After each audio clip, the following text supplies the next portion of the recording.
Good morning everyone. Last video में हमने free particle और माउंट स्टूड को कवर किया था।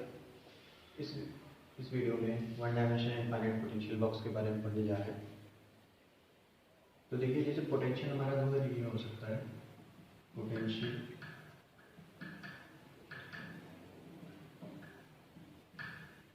दो तरीके का हो सकता है। कैसा? फाइनाइट और दूसरा इनफाइनाइट। पोटेंशियल दो तरीके के हो सकते हैं, फाइनाइट पोटेंशियल और इनफाइनाइट पोटेंशियल।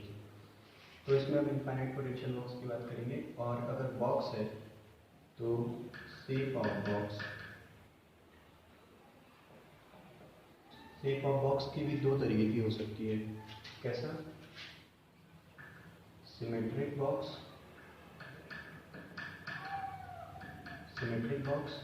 और दूसरा एसिमेट्रिक या एंटी सिमेट्रिक। सिमेट्रिक का क्या मतलब होता है? अगर पोटेंशियल इसमें है तो v माइनस एक्स करेंगे तो वी एक्स आ जाएगा, और एंटी सिमेट्रिक में v माइनस एक्स करेंगे तो माइनस साइन बाहर आएगी। जैसे भी कोई भी हम फंक्शन में पढ़ते हैं सिमेट्रिक या एंटी सिमेट्रिक चेक करने के लिए, तो माइनस एक्स रखते हैं, तो ये चीज़ें तो सिंपल है। अब आते हैं अपने टॉपिक पे, जो है one dimensional infinite potential box. तो इनफाइनाइट पोटेंशियल बॉक्स की ये हमारा इनफाइनाइट पोटेंशियल हो गया इस बॉक्स का। इसकी विड्थ मान लेते हैं 0 to a, और इसमें कोई पार्टिकल है ऑफ मास m। तो इसको पोटेंशियल को किस तरीके से डिफाइन करेंगे? Vx इज इक्वल टू 0 इसके इनसाइड में, मतलब 0 to a की रेंज में इसका पोटेंशियल 0 हो गया, और इनफाइनाइट अदरवाइज, और बाकी जो है इनफाइनाइट पोटेंशियल पे है।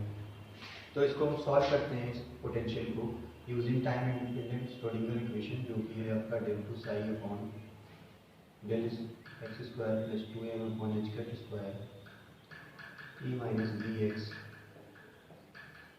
Sai X equal to 0। इसको यूज़ करते हैं, इसका वेव फंक्शन निकालते हैं, एनर्जी की वैल्यूज निकालते हैं। तो यहाँ पे अगर पोटेंशियल 0 है तो ये किस तरीके से हो जाएगा? Del two psi upon del X square plus 2m upon H cut square. क्योंकि यहाँ पे जो जीरो पोटेंशियल है तो यहाँ पे वी एक्स की वैल्यू 0 हो जाएगी, तो सिर्फ ई बचेगा, साई एक्स इक्वल टू 0। अब यहाँ पे 2m E upon H cut square की जगह के स्क्वायर रख देते हैं, तो del two psi upon del X square plus K square psi X equal to 0। ये हमारा इक्वेशन नंबर 1 हो गया।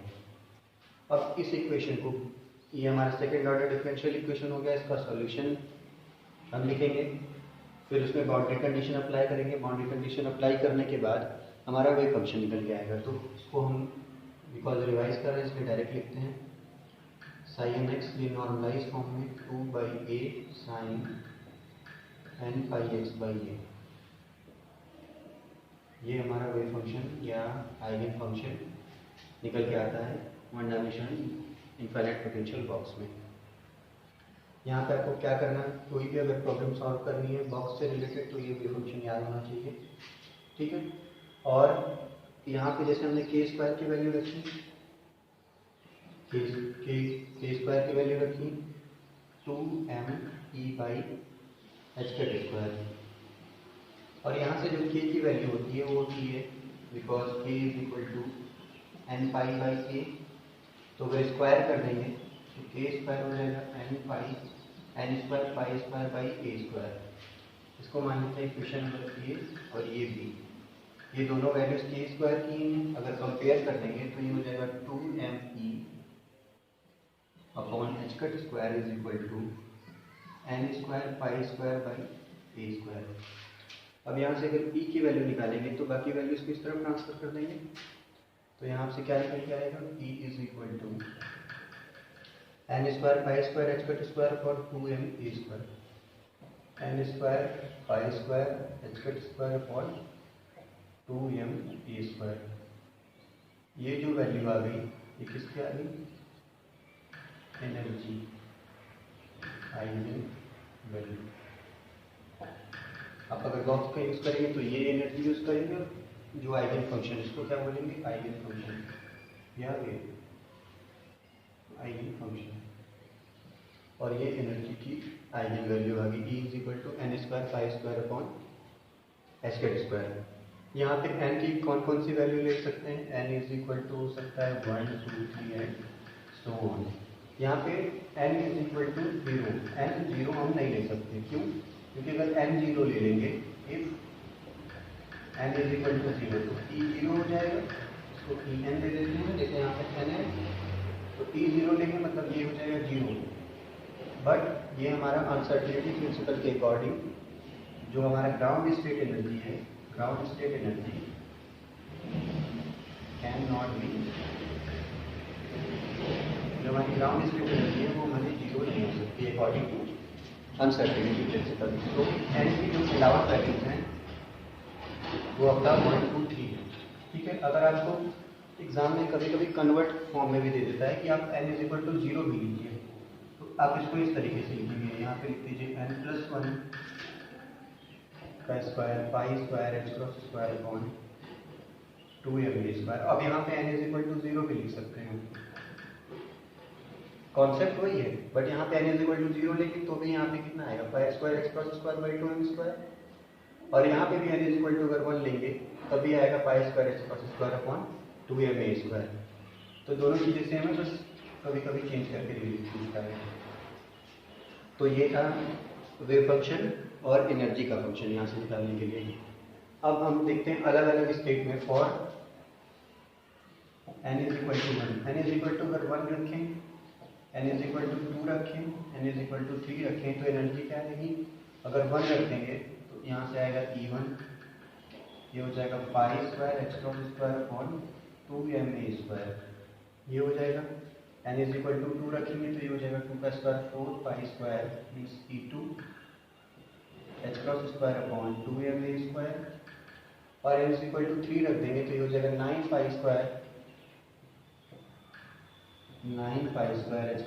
अपॉन 2ma² जो नीचे।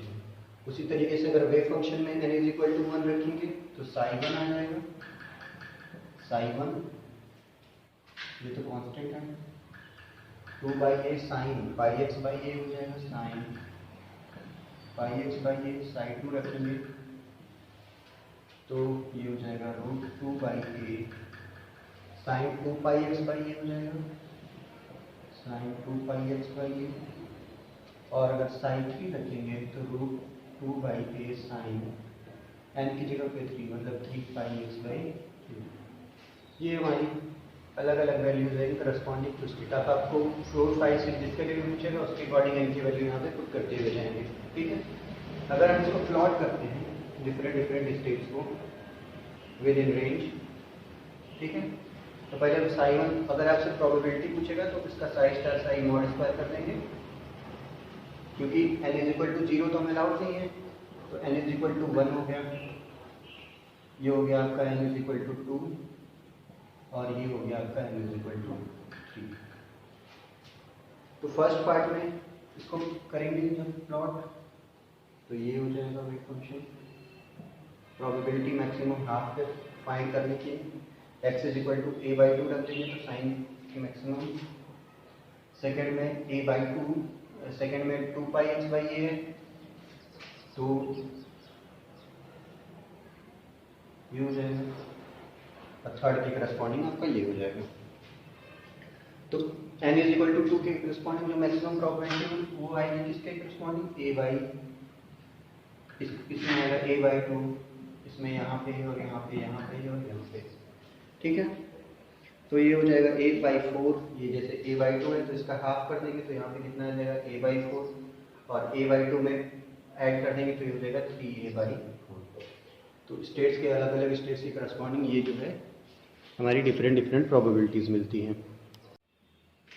But according to classical mechanics probability of finding particle is equal everywhere, मतलब सेम होनी चाहिए सभी। जैसे हम आइडियल गैस की जब बात करते हैं किसी भी कंटेनर में तो उसकी प्रोबेबिलिटी सभी जगह पे पाए जाने की सेम बताते हैं, बट यहाँ पे डिफरेंट प्रोबेबिलिटीज है। तो हम इसका मतलब ये जो हमारा one dimensional infinite potential box है can not be explain by classical mechanics. इसको हम क्लासिकली एक्सप्लेन नहीं कर सकते, इसलिए हम इसका यूज़ करते हैं क्वांटम मैकेनिक्स का यूज़ करते हैं इसको।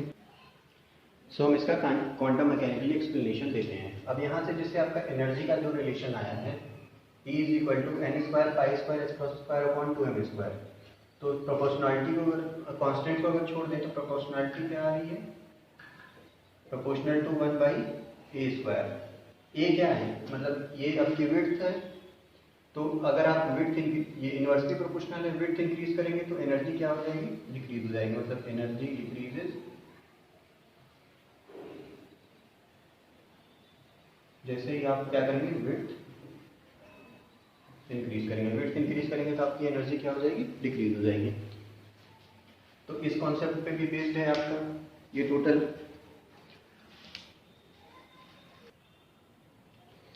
इससे फर्दर अगर प्रोसीड करते हैं तो आपसे डेंसिटी ऑफ स्टेट के बारे में भी पूछता है एग्जाम में। Density of state 1 dimensional, 2 dimensional और 3 डायमेंशनल के लिए डेंसिटी ऑफ स्टेट क्या होगी, तो En आपका ये निकल के एनर्जी है, अगर इसको हम डिफरेंशिएट कर देते हैं D E is equal to, तो ये स्टेट जो है वो डिफरेंशिएट ऐसे होगी, एन स्क्वायर है तो 2n dn हो जाएगा, बाकी सभी कांस्टेंट टर्म्स हैं, तो पाई square H cross square upon 2m ए स्क्वायर हो गया। यहाँ से आपका कैंसिल हो जाएगा 2 और 2, तो यहाँ से अगर हम वैल्यू लिखेंगे D N by D E की, तो डी यहाँ पे आ गया, ये हो जाएगा N square A square upon pi square H cross square by N, ये हो गया pi square H cross square by N, D N by D E की वैल्यू। अब एन की वैल्यू यहाँ से इस इक्वेशन से निकाल करके इसमें जब पुट कर देंगे तो यहाँ पे अंडर रूट में आ जाएंगे ये ई की टर्म। अगर यहाँ पे अगर हम एन की वैल्यू यहाँ से निकालें तो क्या हो जाएगा, एन इज इक्वल टू या N square is equal to 2e m a square divided by pi square H cross square, ये इधर मल्टीप्लाई हो जाएगा और ये इस टाइप इधर डिवाइड हो जाएगा। जब यहाँ से n की वैल्यू निकालेंगे तो ये अंडर रूट में आएगा, तो यहाँ पे under root e means divide में हो जाएगा, तो dn बाई डी की जो प्रोपोर्शनलिटी आएगी वो e पावर -1/2। ये हम क्या बात कर रहे हैं, 1 डायमेंशन की बात कर रहे हैं। तो density of state e power -1/2 के प्रोपोर्शनल होगा किसमें, 1d में, 1 डायमेंशन में। अगर इंक्रीज करेंगे तो -1/2 proportional to epsilon power 0 1 dimension के बाद 2 डायमेंशन की बात होगी, और dn बाई डी ये हो जाएगा 2 डायमेंशन, और dn by D proportional to epsilon power 8, ठीक है, -1/2, फिर इसमें -1/2 ऐड हुआ तो 0 हो गया, फिर एक 0 में -1/2 +1/2 ऐड होगा तो ये हो जाएगा 3 डायमेंशन की बात। तो ये अलग अलग डायमेंशन में किस तरीके से डिपेंड करता है ये था।